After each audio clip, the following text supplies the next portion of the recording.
Sa video na ito, gagawin natin kung paano mag-deactivate ng ating Facebook account.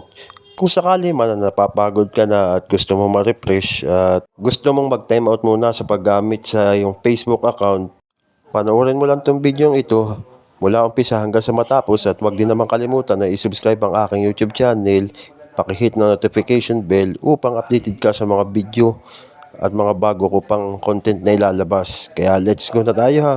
Siyempre, punta na tayo sa ating Facebook apps. Nung nasa taas na kanan, hanapin natin yung settings. Click. Tapos, see more in account center. Click natin yan.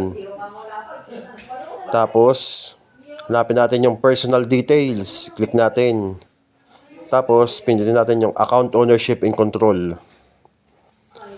Siyempre, deactivation or deletion, yun ang pipindutin natin. Yung ating Facebook account, click natin. Deactivating or deleting, yan. Delete. Siyempre, hindi naman natin di-delete yung ating account. Sa deactivate account lang natin, continue. Yan, nilalagay ang password. Be sure tama yung nilalagay nyo na password kasi pag hindi yan tama, naku, matatagalan kayo dyan. Kaya type nyo lang.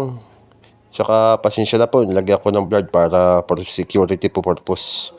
Ngayon ko din lang ginagawa itong pag-deactivate ko dahil gusto ko ma-refresh yung aking Facebook account at makapagpahinga muna sa pagpe-Facebook. Okay, yun. Para ma-refresh naman yung aking Facebook account kasi may mga violation din na nakaraan eh. Tapos, yan, bahala ka na kung saan mo ilalagay. Pero ako naman, siyempre, temporary. This is only temporary, so I'll be back. Then, continue.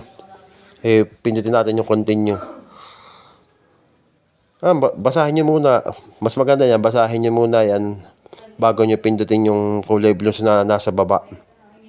Binabasa ko muna kasi ayan. Pagkatapos kong basahin, nag-agree na ako, continue. Binabasa ko ulit. And then, habang binabasa ko yan, para maliwanag na pwede ka naman bumalik kung talaga. Kaya pindutin natin deactivate my account, yung kulay blue. Okay, yun. Though the usual yoga is now deactivated. Ganun lang kasimple. Siguro babalikan ko to mga 1 linggo na ulit kasi nakakapagod din naman gumamit ng Facebook.